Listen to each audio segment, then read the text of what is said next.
Okey, bismillahirrahmanirrahim. Assalamualaikum warahmatullahi wabarakatuh dan salam sejahtera cikgu ucapkan kepada semua murid yang hadir pada hari ini. Waalaikumsalam cikgu. Okey, baik. Alhamdulillah. Okey, baik. Sebelum kita mulakan kelas, marilah sama-sama kita membacakan Ummul Kitab Al-Fatihah.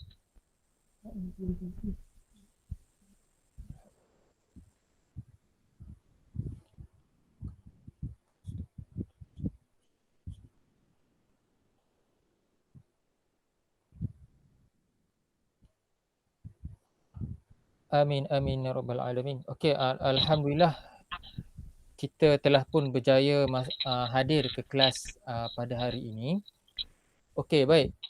Cikgu ucapkan terima kasih kepada semua murid yang hadir pada hari ini. Okey, alhamdulillah cikgu ucapkan terima kasih. Okey, baik. Semua apa khabar? Sihat? Sihat cikgu. Sihat alhamdulillah. Baik. Okey, kita nak tahulah okey, tentang apa yang kita nak belajar hari ini. Okey. Tentang kita nak belajar tentang hari ini ialah kita kalau kita tengok berdasarkan apa yang cikgu tayangkan iaitu pada slide yang cikgu tayangkan ini. Okey, apa yang kita nak belajar ini tentang masih lagi menyentuh tentang kerajaan alam Melayu.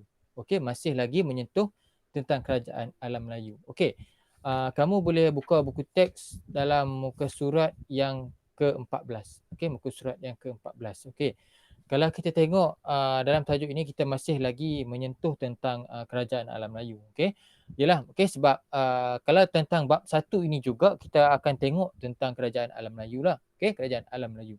Okey, seperti yang kita belajar pada kelas yang sebelum ini, iaitu semalam lah, iaitu kemarin, betul? Okey, itu kemarin kan. Okey, tentang apa yang kita belajar tentang tajuk yang sebelum ini ialah tentang kerajaan alam Melayu yang masyhur. Okey, apa yang terdiri daripada kerajaan Melayu yang masyhur? Okey, kita kena tahu tentang kerajaan alam Melayu yang masyhur, antaranya ialah seperti yang kita tahu ialah tentang kerajaan Funan, kerajaan Sriwijaya, kerajaan Champa, Kedah Tua, Majapahit, serta lagi satu ialah tentang kerajaan Gangga Negara. Okey, Gangga Negara. Okey, kalau kita tahu, okey, orang tanya apa itu alam Melayu? Okey, alam Melayu ini melibatkan kawasan di Asia lah, di Asia dan juga di kawasan Asia Tenggara, Asia Tenggara, di Tenggara Asia katakan. Itu apabila orang tanya apa itu alam Melayu, contohnya lah apabila orang tanya apa itu alam Melayu, kan, apa itu alam Melayu, jadi kamu jawablah, kamu beri jawapannya alam Melayu ini berkaitan dengan kawasan tenggara di Asia, Asia Tenggara. Itu berkaitan dengan alam Melayu. Okey, seperti di mana? Di Malaysia lah. Di Malaysia atau dahulu dikenali sebagai Tanah Melayu. Okey, Indonesia, Thailand dan juga Singapura. Okey, Singapura. Itu tentang kerajaan alam Melayu. Okey, itu di alam Melayu. Okey, itu tentang ialah apa yang alam Melayu. Jadi kalau kita tengok, okey, semua dah sedia nak masuk pembelajaran kita? Dia cikgu. Okey, baik. Alhamdulillah. Okey, pada hari ini apa yang cikgu nak sentuh ialah tentang kerajaan alam Melayu dan kerajaan luar yang sezaman. Okey, apakah yang disebut tentang kerajaan sezaman ini? Okey, apakah yang disebut tentang kerajaan sezaman ini ialah, okey, boleh dengar ke? Boleh cikgu, boleh. Okey, baik. Okey, apakah yang disebut tentang kerajaan sezaman? Okey, yang sezaman. Sezaman ini apa yang kamu tahu tentang sezaman? Apa satu masa yang sama dalam Ah, tempoh. Betul, tentang sesuatu masa yang sama. Okey, baik. Kalau kita tengok dalam buku teks kamu ini terdapat ada 3 abad. Okey, yang pertama ada 3 abad. Yang pertama ialah menerangkan tentang abad yang pertama. Okey, tentang abad yang pertama, abad yang ke-9 dan abad yang ke-14. Okey. Itu tentang apa yang ada. Okey, apa kita tengok apa yang tentang kerajaan alam Melayu ini. Kalau kita tengok dalam kerajaan yang sezaman, kalau kita tengok, kalau kamu tengok buku teks kamu, kamu boleh tengok rujuk. Okey, kalau kerajaan di abad yang pertama, okey, di abad yang pertama, okey, munculnya kerajaan, satu kerajaan iaitu kerajaan Funan. Okey, adanya kerajaan Funan pada abad yang pertama. Okey, munculnya kerajaan Funan di alam Melayu, tetapi di kawasan lain, di kawasan Eropah adanya kerajaan-kerajaan lain. Antaranya apa? Ialah kerajaan seperti di kerajaan Empire Rome. Okey, kerajaan Empire Rome. Okey, Parsi. Okay, betul. Okey, kerajaan Parsi, Empire Kushan dan juga dinasti Khan. Okey. Apa yang cikgu sebutkan ini, apa yang cikgu tengok, kita tengok dalam konteks sini, seperti empire-empire yang ada pada abad pertama ini sezaman dengan kerajaan ataupun dengan kerajaan Funan yang telah muncul pada abad yang pertama pada ketika itu. Okey, itu tentang dari segi abad yang pertama. Okey, nampak. Kalau kita tengok kerajaan alam Melayu ini, abad yang pertama sudah ada. Okey, sudah muncul abad yang pertama dan juga adanya kerajaan sezaman yang lain iaitu seperti Empire Rome, Parsi, okey, Empire Kushan serta dinasti Han. Okey, itu kita kena ingat. Okey, jadi beberapa kerajaan yang ada. Okey, itu dari segi abad yang pertama. Okey, setakat ni boleh? Boleh. Okey, baik, alhamdulillah. Okey, dan seterusnya kita masuk pula abad yang seterusnya iaitu tentang abad yang ke-9. Okey, tentang abad yang ke-9. Okey, pada abad yang ke-9 pula, okey, adanya kerajaan alam Melayu seperti kerajaan Champa, Sriwijaya serta kerajaan Angkor. Okey, serta kerajaan Angkor. Okey, ingat tiga ni. Okey, baik. Kalau kerajaan abad yang ke-19, abad yang ke-9. Okey, bukan 19. Okey, abad yang ke-9 ada tiga. Iaitu yang pertama ialah kerajaan Champa, yang kedua ialah kerajaan Angkor dan yang ketiga ialah Sriwijaya. Okey, baik. Namun, okey, munculnya kerajaan pada abad yang ke-9 ini ada juga kerajaan yang sezaman di kawasan lain, di benua-benua lain. Seperti apa? Seperti kerajaan Abbasiyah. Okey, seperti kerajaan Abbasiyah, okey, kerajaan Empire Byzantine, okey. Byzantine ke Byzantine? Byzantine pun Byzantine lah, okey kan. Okey. Kerajaan Byzantine. Okey, dinasti Tang serta kerajaan Chola. Okey, serta kerajaan Chola. Okey, itu dia. Okey, tentang maknanya apabila abad yang ke-9 ini telah munculnya kerajaan di alam Melayu pada abad ke-9, maka ada juga kerajaan lain yang sezaman muncul di kawasan luar alam Melayu, di luar kawasan alam Melayu. Itu nampak kita tengok. Okey, itu tentang dari segi abad yang ke-9. Okey, nampak. Okey, tentang apa yang ada pada abad yang ke-9. Okey, baik. Dan seterusnya kita tengok pula apabila abad yang ke-9 telah selesai, kita tengok setelah abad-abad yang ke depan iaitu abad yang ke-14. Okey, abad yang ke-14. Okey, kalau kita tengok abad yang ke-14 adanya kerajaan Champa, Angkor dan juga kerajaan Majapahit. Okey, akan tetapi ada juga kerajaan luar yang telah muncul pada abad yang sama. Itu abad yang ke-14 telah muncul abad yang sama, yang sezaman lah. Okey, abad yang sezaman, okey, iaitu kerajaan luar yang sezaman ialah yang pertama ialah Empire Mongol. Okey, Empire Mongol. Okey, kerajaan Turki Uthmaniyah dan juga Kesultanan Delhi. Okey, jadi kalau kita tengok dalam peta ini, kalau kita tengok kalau kita tengok nampak sekeliling, okey, di mana Empire Mongol itu terletak. Okey, di mana Empire Mongol itu terletak di mana? Kan? Mongol ni di India lah, di India. Okey, di India. Kan, nampak. Kalau kita tengok Empire Mongol ini di atas dan di bawahnya ialah terdiri daripada kerajaan Delhi, kan, kerajaan Delhi. Okey. Kalau kita tengok bawah lagi iaitu di kerajaan Angkor, kan, bawah lagi kerajaan Angkor, okey, kerajaan Champa dan juga di bahagian kawasan atas, okey. Kita tengok dia yang berwarna hijau itu adanya kerajaan Turki Uthmaniyah. Okey, Turki Uthmaniyah. Okey, nampak. Okey, setakat ni boleh? Boleh cikgu. Okey, baik. Alhamdulillah. Okey, baik. Jadi sebelum kita masuk faktor-faktor mengapa adanya hubungan dengan kerajaan luar sezaman, jadi kita kena ingat ketiga-tiga abad yang berbeza ini, daripada abad yang pertama, abad yang ke-9 serta abad yang ke-14. Nampak. Kebanyakan setiap abad yang ada berlainan kerajaannya. Abad bila meningkatnya abad abad ke-9 dan ke-9 muncul lagi kerajaan yang baru. Itu dari segi kemunculan kerajaan kerajaan sezaman dengan kerajaan alam Melayu. Nampak itu.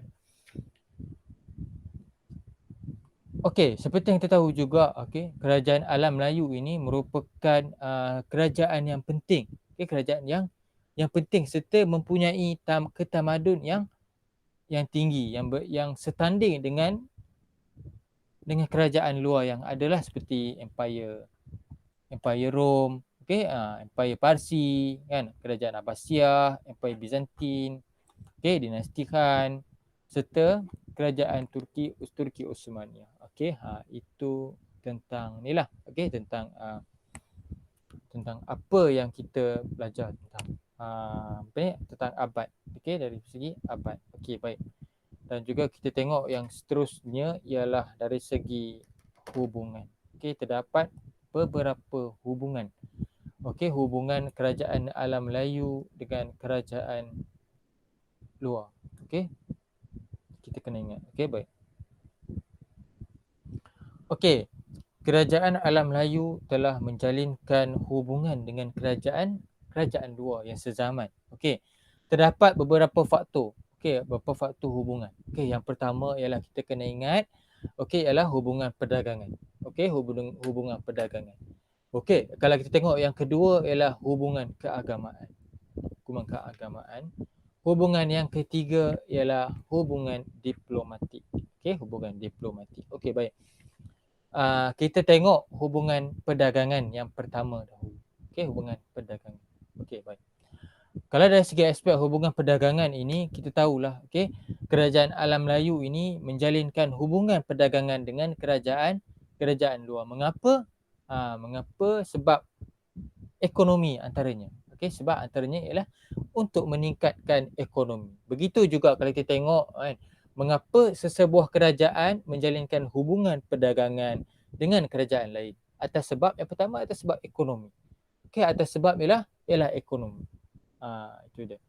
Dan selain itu juga, mengapa adanya laluan strategik. Hubungan yang strategik.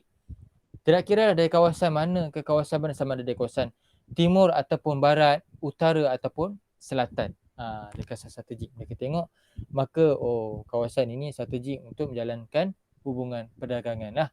Dan selain itu juga faktor pemerintah tersebut. Pemerintah tersebut mereka nakkan lagi perhubungan perdagangan, kegiatan ekonomi mereka ditingkatkan, nak mendapatkan kegiatan ekonomi. Jadi pemerintah di sebuah kerajaan itu mengisytiharkan mereka akan menjalankan hubungan perdagangan dengan kerajaan luar. Itu dari segi dari segi mengapa mereka menjalankan hubungan, kalau kita tengok, kamu boleh tengok peta-peta yang ada pada muka surat 16 itu, yang berkaitan dengan hubungan perdagangan. Kamu tengok di mana hubungan perdagangan itu bermula. Titik di mana hubungan perdagangan itu bermula. Kalau kita tengok, nampak yang melibatkan kawasan di hujung peta itu ialah di kawasan Rom itu sendiri. Di kawasan Rom juga terlibat, di kawasan Guangzhou, China, di Barabikan, di Aden, di Tuban. Itu antaranya yang kawasan-kawasan yang terlibat. Kalau kita tengok anak panah yang berwarna ungu, yang berwarna biru, warna biru itu tengok. Yang berwarna biru, dia berwarna biru. Nampak? Dia alam warna biru. Perdagangan luar ke alam Melayu. Perdagangan luar ke alam Melayu. Perdagangan luar ke alam Melayu, dari mana dah ke mana. Kalau manakala anak panah hijau, anak panah hijau, kerajaan perdagangan alam Melayu ke alam kerajaan luar. Maksudnya di kerajaan luar lah. Di pelabuhan luar. Nampak? Kalau anak panah yang ketiga ialah Unggu yang di bawah sekali. Kalau kita tengok, okey, barangan alam Melayu dibawa ke Rom. Nampak? Okey. Okey. Kalau kamu nak tahu okey, clue dia senang je. Kamu nak tahu di mana kerajaan alam Melayu, kamu tengok di kawasan Asia Tenggara lah. Okey, kalau kita tengok dalam konteks ini kita dapat lihat ialah peta kita tengok ialah Kedah Tua. Okey, kerajaan Kedah Tua. Okey, kerajaan Palembang dan juga kerajaan di Tuban. Okey, itu kerajaan yang melibatkan alam Melayu. Okey, itu kerajaan melibatkan alam Melayu yang telah menjalinkan hubungan. Okey, maksudnya barangan mereka ni, mereka juga turut memasarkan barangan yang ada kerajaan alam Melayu ke kerajaan luar. Okey, ke kerajaan luar. Okey, kita tengok kan, nampak. Itu tentang hubungan perdagangan. Maksudnya kerajaan alam Melayu ini bijaklah. Okey, bijak. Pemerintah mereka ni bijaklah. Kerana apa? Kerana mereka telah meningkatkan hubungan ekonomi, telah mengadakan hubungan perdagangan dengan kerajaan luar. Betapa bijaknya kita tengok kan. Jadi kalau kita dapat lihat, maka kita tengok hubungan perdagangan ini penting untuk antaranya ialah meningkatkan ekonomi. Okey, setakat ni faham?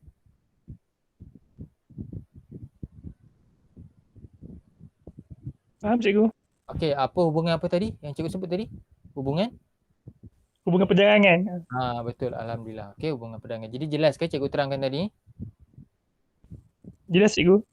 Okey, baik, alhamdulillah. Okey, dan seterusnya kita tengok yang kedua ialah hubungan keagamaan. Okey, hubungan keagamaan. Okey, baik. Okey, hubungan keagamaan ini seperti yang kita tahu secara umumnya kerajaan alam Melayu juga turut menjalankan hubungan keagamaan dengan kerajaan luar. Okey, agama apa yang terlibat? Agama tiga yang umum. Okey, tiga yang utama, iaitu agama Hindu, Buddha serta agama Islam. Okey, tiga. Cikgu ulang, Hindu, Buddha dan juga agama Islam. Okey, tiga itu tadi.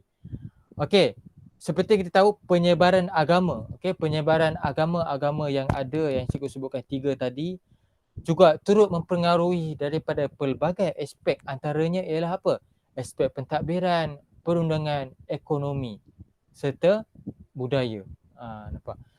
Okey, banyak faktor penyebaran agama ini dilakukan. Okey. Kita tengok dari segi aspek agama Hindu. Okey, agama Hindu. Okey, bagaimana agama Hindu ini disebarkan penyebaran agama Hindu ini? Okey, baik. Agama Hindu ini disebarkan melalui perdagangan. Okey, pedaganglah. Okey, para pedagang datang menyebarkan agama di kedudukan tertentu lah. Okey. Dan di samping itu juga terdapatnya peranan tentera. Okey, peranan tentera. Okey, peranan tentera serta golongan Brahmin. Okey, Brahmin ini kita kena ingat seperti yang kita pernah belajar sebelum ini, Brahmin ini adalah golongan yang paling atas. Okey, golongan yang paling atas. Okey, kalau kita tengok golongan yang paling bawah ialah golongan hamba. Okey, itu tentang untuk agama Hindu. Okey, jadi kalau agama Hindu kita kena ingat penyebaran agama Hindu ini melalui para pedagang serta peranan tentera. Okey, serta peranan tentera. Di samping juga golongan Brahmin yang memainkan peranan penting untuk menyebarkan agama tersebut. Okey, itu dari segi hubungan. Itu dari segi penyebaran agama Hindu di kerajaan luar serta di alam Melayu. Okey, di segi alam Melayu, di kerajaan Hindu. Okey, agama Hindu. Okey, baik, jelas. Okey, baik. Kita tengok seterusnya ialah tentang agama Buddha. Okey, agama Buddha. Bagaimana agama Buddha ini disebarkan? Kita tengok berlainan. Okey, kalau agama Buddha ini mereka peranan Asoka. Okey, peranan Asoka. Siapa Asoka ni? Siapa Asoka ini? Okey, Asoka ini merupakan pemerintah yang berada dalam Empire Maurya. Okey, Empire Maurya. Okey, Asoka ini telah menghantar sami-sami Buddha ke alam Melayu. Okey, mereka ini telah menghantar sami-sami Buddha ke alam Melayu untuk apa? Untuk menyebarkan agama Buddha. Nampak, mereka menghantar sami-sami. Maksudnya sami-sami Buddha ini merupakan apa? Sami Buddha ini kalau merupakan orang alim bagi agama mereka lah. Okey, Okey, bagi agama mereka, orang alim bagi agama mereka hantar Sami-Sami Buddha untuk meyakinkan masyarakat yang ada di alam Melayu. Disebab itulah kalau kita tengok, okey, kalau kita tengok agama Buddha dan agama Hindu merupakan agama awal yang ada di alam Melayu. Sama ada tidak kiralah, sama ada di Kedah Tua ataupun di Palembang kan. Itu kita tengok. Kan kalau di Kedah Tua melibatkan sebagai contoh ialah di Lembah Bujang sebagai contohnya, kawasan di Lembah Bujang kita dapat lihat banyak candi-candi. Okey, apa itu candi?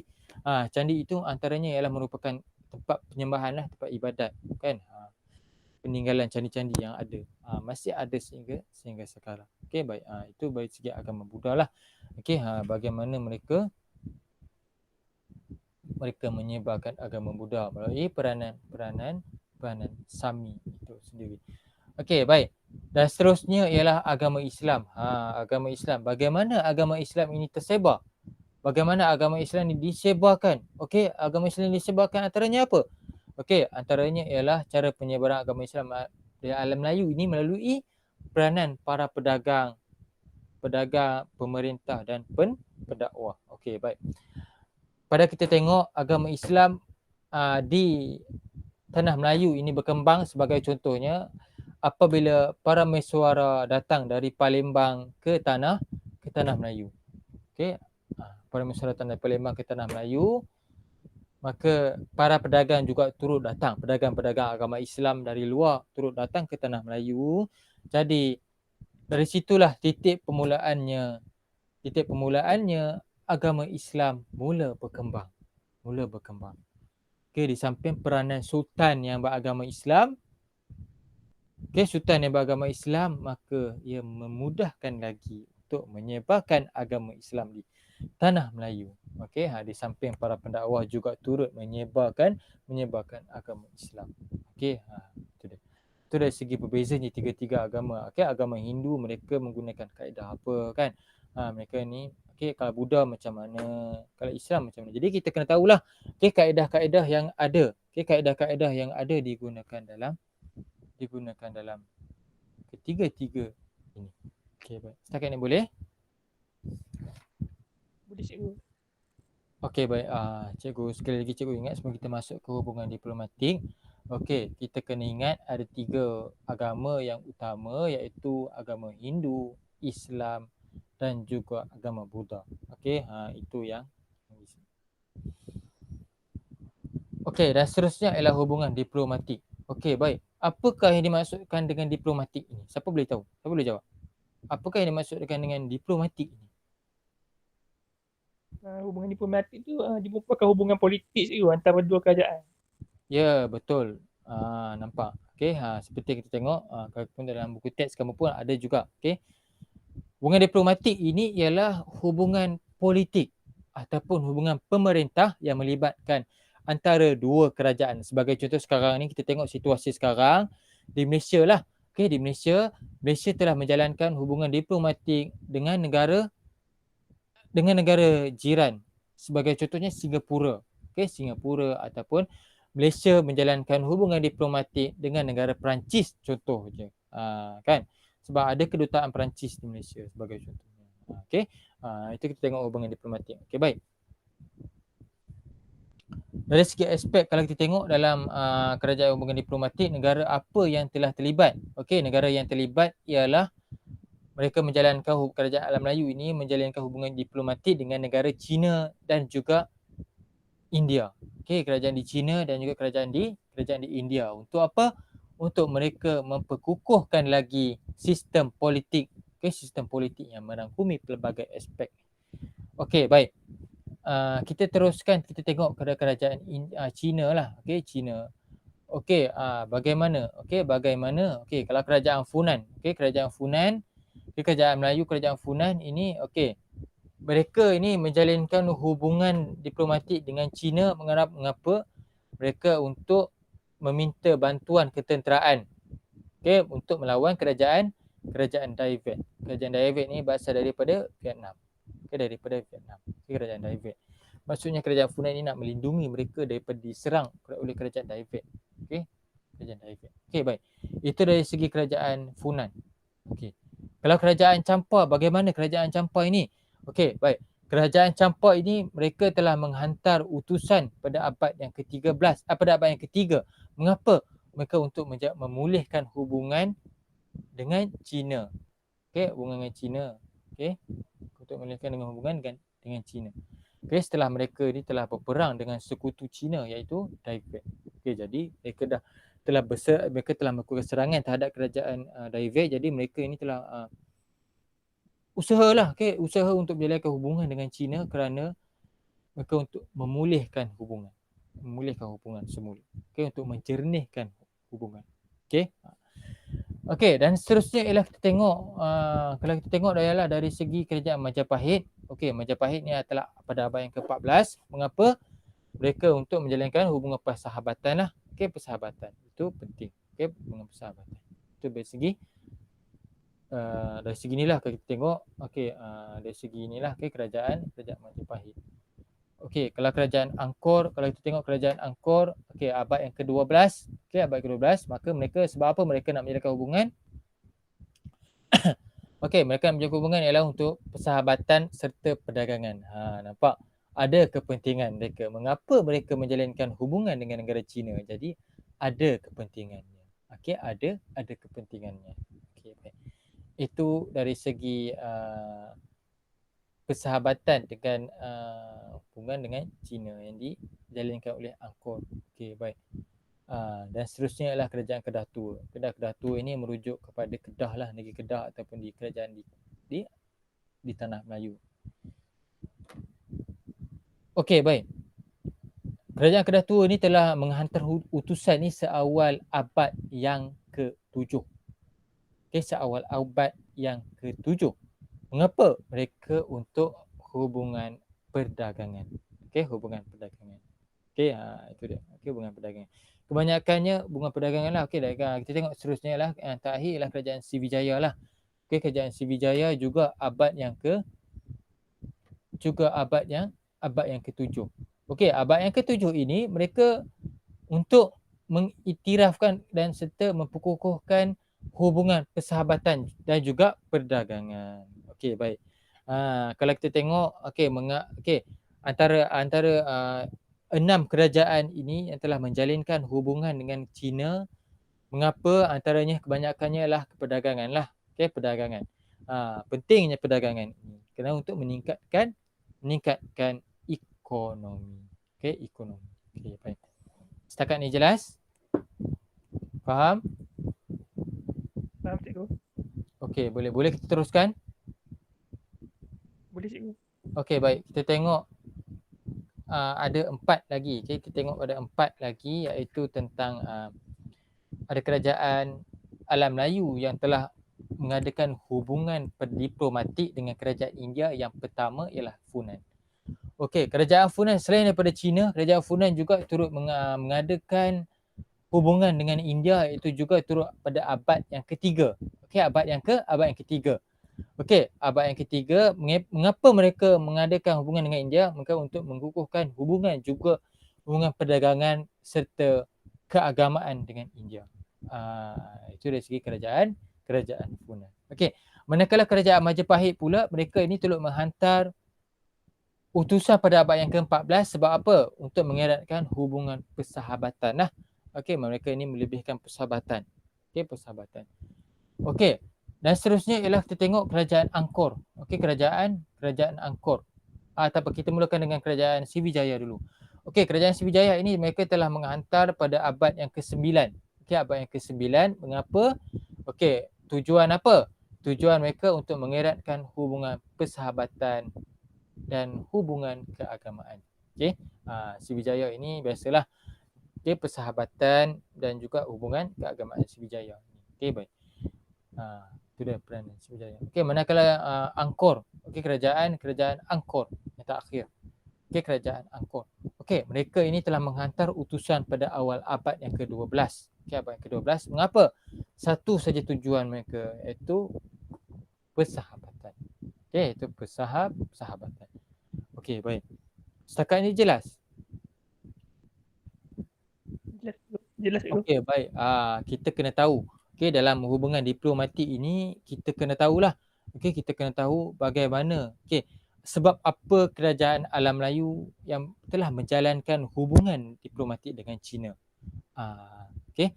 Dan juga apabila yang kedua ialah mengapa kerajaan Alam Melayu ini menjalinkan hubungan diplomatik dengan India. Mesti ada sebab tertentu. Antara sebabnya ialah persahabatan lah. Itu dengan India. Kalau dengan China, perdagangan. Kebanyakannya perdagangan. Okey, itu dia. Tentang ni lah, okey, tentang diplomatik. Setelah kita tahu tentang setelah kita tahu tentang hubungan diplomatik tadi. Okey, baik. Setakat ni jelas, boleh faham? Jelas, boleh faham cikgu. Okey, baik. Ada apa-apa soalan ataupun ada apa-apa soalan? Tak ada cikgu. Okey, ataupun ada pendapat kamu sendiri? Setakat ni tak ada cikgu. Tak ada, alhamdulillah. Okey, boleh kita teruskan untuk sesi secara ni lah penutup, boleh? Boleh cikgu. Okey, baik. Okey, kalau kita tengok secara sesi penutupnya, secara kesimpulan cikgu nak buat. Okey, baik. Tajuk kita pada hari ini tentang PDPR kita pada hari ini ialah tentang Kerajaan Alam Melayu yang sezaman. Kerajaan Alam Melayu dan kerajaan luar yang sezaman. Okey, kita kena ingat sezaman itu tempoh yang sama. Okey, tempoh yang sama. Okey, baik. Kalau dalam kerajaan sezaman ini kita kena tahu, dalam topik ini kita kena tahu abad yang pertama ada kerajaan apa yang sezaman dengan kerajaan Alam Melayu. Okey, dan seterusnya adalah abad yang ke-9 ada kerajaan apa yang sezaman dengan kerajaan Alam Melayu. Dan juga abad yang ke-14, kerajaan luar manakah yang ada sezaman dengan kerajaan Alam Melayu. Okey, jadi kamu kena ingat. Okey, jadi kita juga sama-sama kita kena ingat. Okey, kita kena ingat kerajaan apa yang ada dalam setiap abad yang tertentu tadi. Okey, itu dari segi abad abad pertama, ke-9 dan juga abad yang ke-14. Okey, baik. Okey, dan di samping itu juga, kita kena tahu hubungan perdagangan. Okey, hubungan perdagangan. Okey, dari mana nak ke mana? Mengapa mereka menjalinkan hubungan perdagangan? Okey, mengapa? Sebab antaranya ialah kita kena ingat ada kekayaan hasil bumi untuk meningkatkan ekonomi. Okey, adanya laluan perdagangan yang strategik daripada antara satu kawasan dan juga satu kawasan yang lain. Okey, itu dari segi hubungan perdagangan. Okey, dan seterusnya juga kita tengok adalah dari segi hubungan keagamaan. Okey, hubungan keagamaan. Kalau kita tengok ada 3 agama yang utama tadi, iaitu agama Buddha, agama Hindu dan juga Islam. Okey, juga agama Islam. Okey, ketiga-tiga ini kalau kita tengok penyebarannya mereka hampir sama tetapi berlainan. Okey, kita kena tahu, okey, agama Hindu menggunakan penyebarannya cara macam mana. Okey, kalau Buddha macam mana mereka nak sebarkan agama Buddha mereka. Kalau agama Islam, bagaimana agama Islam disebarkan. Okey, bagaimana. Itu kita kena tahu. Okey, setakat ni jelas? Jelas cikgu, jelas. Okey, sikit lagi. Okey. Dan yang terakhir ialah kita kena ingat tentang hubungan diplomatik. Okey, mengapa mereka menjalankan hubungan diplomatik? Mengapa? Mesti ada sebab tertentu. Kalau kerajaan China, mereka menjalankan hubungan diplomatik sebab antaranya ialah perdagangan lah. Perdagangan, bantuan ketenteraan serta untuk memulihkan persahabatan. Serta di samping kita tidak ketinggalan juga keagamaan. Okey, baik. Itu tentang negara China. Okey, tentang kerajaan China. Okey, dan yang terakhir sekali ialah kerajaan India. Okey, tentang kerajaan India. Okey, kerajaan Alam Melayu menjalinkan hubungan yang sezaman. Okey, kerajaan Alam Melayu ini menjalinkan hubungan dengan kerajaan India kerana beberapa aspek lah. Okey, beberapa aspek. Yang pertama ini kerana mereka hubungan persahabatan dan juga keagamaan. Itu yang utama. Okey. Okey, tentang apa yang kita kena ingat. Okey, baik. Jadi setakat ni boleh faham? Boleh cikgu, boleh faham. Okey, alhamdulillah. Setakat ni ada apa soalan? Tak ada cikgu. Okey, baik. Apabila kita tengok kerajaan apa yang kita tentang, okey, cikgu nak tanyalah. Okey, apa yang kamu faham konsep kerajaan Alam Melayu ini dengan tanah Melayu ataupun di Malaysia sekarang ataupun tanah Melayu? Kerana apa?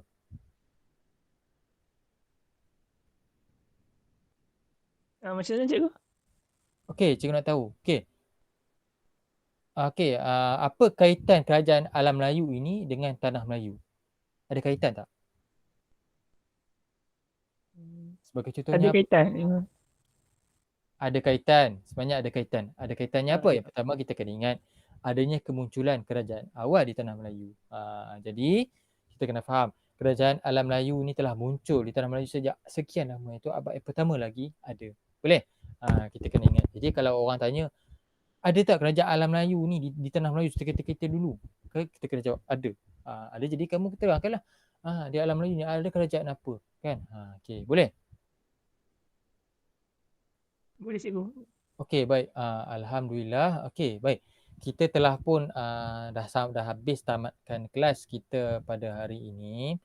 Okey, jadi cikgu nak ucapkan terima kasih kepada semua yang hadir. Okey, jadi sebagai latihan pengukuhan kita pada hari ini, okey, tentang latihan pengukuhan kita pada hari ini. Jadi nanti macam biasalah aktiviti PDPR kita untuk lebih berkesan. Okey, untuk lebih berkesan, cikgu akan memberikan lembaran kerja lah. Okey, lembaran kerja yang berbentuk latihan pengukuhan yang berkaitan dengan tajuk pembelajaran kita hari ini, iaitu tentang kerajaan alam Melayu dan kerajaan luar yang sezaman. Okey, kerajaan luar yang sezaman. Okey, baik. Setakat ini tak ada apa-apa. Tak ada cikgu. Okey, baik. Cikgu ucapkan sekian terima kasih kepada semua yang hadir. Okey, cikgu ucapkan terima kasih. Okey, semua jaga diri elok. Semoga kita semua dilindungi daripada wabak COVID-19 ini. Okey, cikgu ucapkan terima kasih kepada semua yang hadir pada hari ini. Okey. Sekian, wabillahi taufiq wal hidayah. Assalamualaikum warahmatullahi wabarakatuh. Semoga kita sama-sama berjaya. Okey, alhamdulillah, cikgu ucapkan sekian terima kasih. Jadi boleh live. Okey, baik. Sekian saja, terima kasih semua. Baik, okey, kita jumpa lagi. Waalaikumsalam. Okey. Terima kasih cikgu. Okey, sama-sama. Okey, baik.